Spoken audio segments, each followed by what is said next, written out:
I'm John Batchelor with Mary Kissel, the editorial board of the Wall Street Journal and the host of Opinion Journal at WSJ Video each day at 1:30. Also, to be on Fox Business before the debate next Tuesday the 10th, 5 p.m. to look for Mary there. But we go now to a matter that's creating controversy in the Obama administration.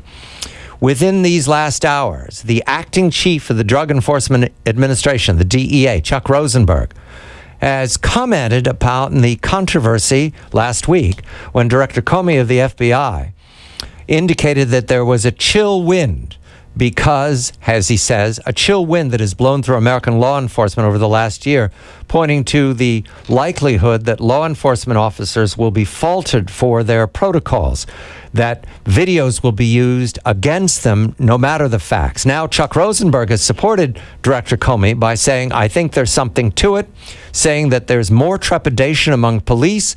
The full comment is, rightly or wrongly, you become the next viral video. Mary, Director Comey's remark, very bold at the University of Chicago Law School. The president summoned Mr. Comey to the White House to talk about this, and we're left to believe that there was a difference of opinion between these two men. The president has made remarks about mass incarceration, which I believe Mr. Comey rejected, saying each of these cases are prosecuted one at a time. How do you regard Mr. Comey's remarks? Is he picking a fight? Is he speaking for law enforcement? Where's he going with this now? He's telling the truth. And there's nothing political about what the FBI director said. And I want to quote from his speech, John, and it's up on the FBI's website, and I would commend it to every listener to go and to look it up. It's at the University of Chicago Law School. October 23rd was the date. He talked about why there were more prosecutions in Richmond, an area that he worked, and about the racial balance of why there was, as he put it, so much prosecuting in black neighborhoods and locking up of so many black men. And this is what he said. He said, quote, "My answer was simple. We are in those neighborhoods because that's where people are dying. These are the guys we lock up because they're the predators choking off the life of a community. We did this work because we believed that all lives matter, especially the most vulnerable," end quote.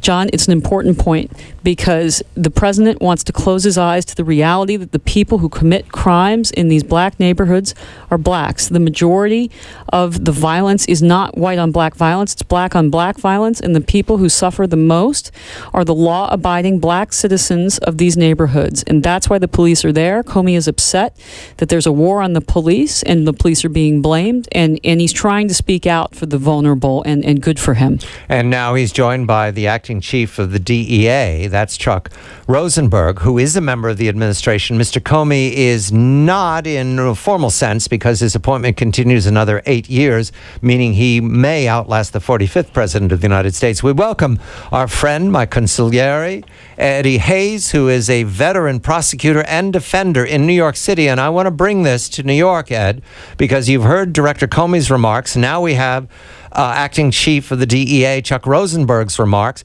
Does this comport with your observations and what you hear from the NYPD? Good evening, Ed. Absolutely. And remember something else about Comey. He took a strong position, I think, in regard to surveillance and threatened to resign under some circumstances. So he's certainly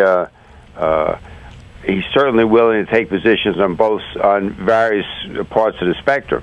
And in New York, you can tell. I mean, you just look out there and you see how many people are in the street. You see the increase in gun crimes because there's less stop and frisk. And you can tell that policemen are more concerned about taking chances. And something else that's important is, remember, almost by definition, a phone record of something that's happening in the street almost always leaves out what precipitates the struggle. Right. Because by the time you get it out of your pocket and you start taking the picture, whatever brought it about is over. And then all you see is the policeman maybe hitting somebody or fighting with somebody or shooting at somebody. I mean, in Ferguson's case, nobody has a video of the guy hitting the officer and trying to take his gun from him. So, obviously the police don't feel they're getting enough support, and they're not. Eddie, I believe Comey's remarks were courageous. Do you? Yeah, absolutely. I mean, and I think that what he is perhaps the most important symbol of law enforcement, and he has to say something that reflects what people tell him. You know, it has to be anecdotal because you can't really measure what people don't do, but you certainly can measure what people say they're not doing, and the anecdotal evidence is that people don't want to take a chance. The director of the DEA, Eddie, he was pressed on these remarks. He declined to talk about specific cases. I'm following Eric Lichtblau's reporting in the New York Times. When an officer decides to use the force of the use of force is justified, Chuck Rosenberg says, "You shoot to kill. That's what you do." That is tough guy talk, Eddie. Is that out of step with the times? What do you expect him to do? Aim at your leg, and suppose he misses, and you're rushing, and the guy's rushing on you with a knife.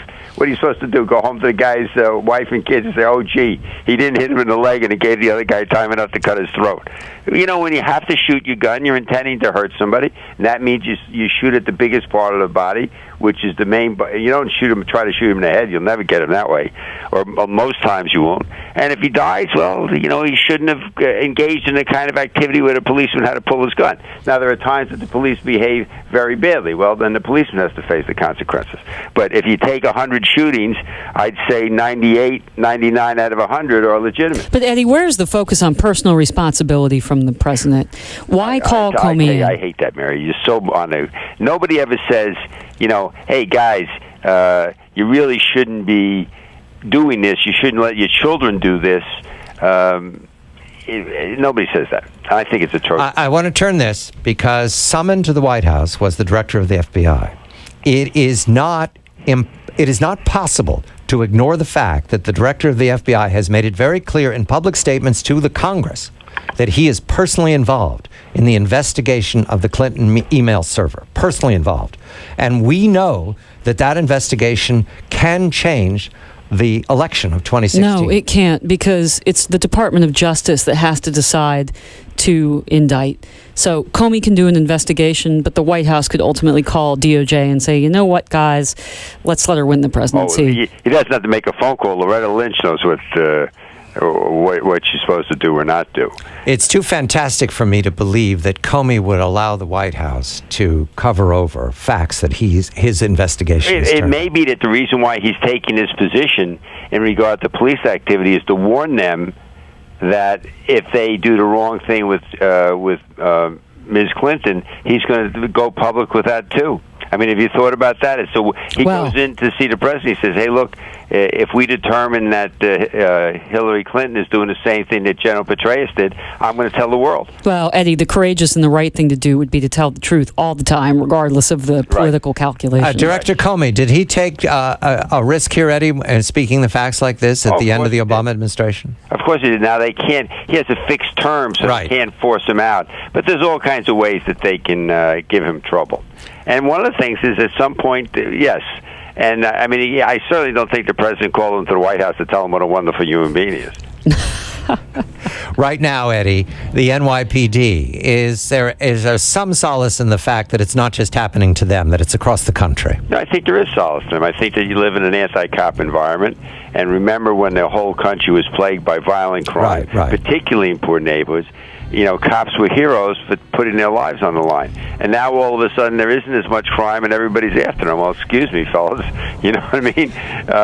Now it's easy to pick on them, but back then everybody loved them. Ed Hayes, Mary Kissel, the editorial board of the Wall Street Journal. I'm John Batchelor.